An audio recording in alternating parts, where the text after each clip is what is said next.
আসসালামু আলাইকুম। এমএমআর ফাউন্ডেশনের পক্ষ থেকে আমি মোহাম্মদ মাহবুবুর রহমান আপনাদের জানাই শুভেচ্ছা ও স্বাগতম।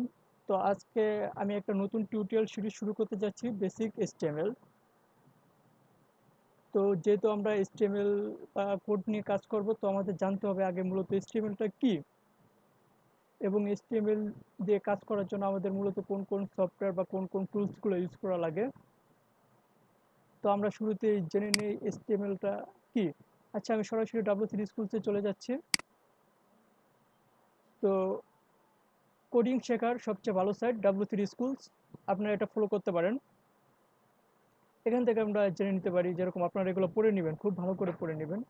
যেরকম what is HTML? HTML is the standard markup language for creating web page.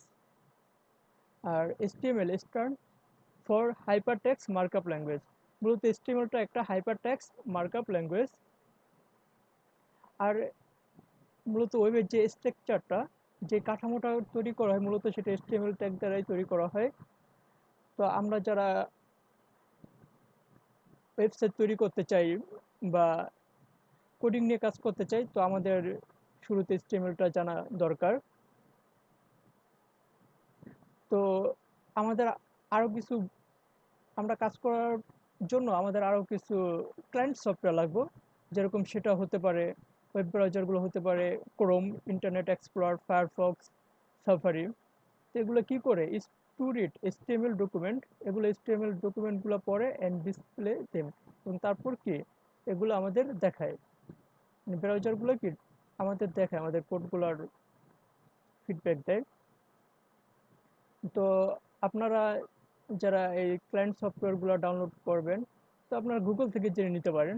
তো চাইলে যদি ফায়ারফক্স ডাউনলোড করেন, সেক্ষেত্রে mozilla.org এই ঠিকানা থেকেও কি জাস্ট ফ্রি ডাউনলোড, এখান থেকে আপনারা ডাউনলোড করে নিতে পারেন ফায়ারফক্স। আর কিছু টুলস লাগে আমাদের, যেরকম সেটা হতে পারে notepad, notepad plus plus, brackets. তো যদি আপনারা নোটপ্যাড প্লাস প্লাস, আমি আপনাদের পরামর্শ দেব নোটপ্যাড প্লাস প্লাস ইউজ করেন, যেহেতু আমরা একদম নতুন। তো আপনারা এই ঠিকানা থেকে notepad++.org এখান থেকে আপনারা ডাউনলোড করে নিতে পারেন। তো মূলত আজকের এই আলোচনা, আমরা যারা HTML ট্যাগ নিয়ে কাজ করব, তো মূলত তাদের জন্যই আমাদের কোন কোন টুলস লাগে এগুলো আমরা জানলাম। তো আপনারা চাইলে আমাদের ফেসবুক যে গ্রুপ আছে সেখানে, বা আমাদের ফেসবুক লাইক পেজ আছে সেখানে আপনারা জয়েন করতে পারেন, আপনাদের মতামত জানাইতে পারেন। তো আমার টিউটোরিয়াল সিরিজটি দেখার আমন্ত্রণ জানিয়ে এখানে শেষ করছি। আল্লাহ হাফেজ।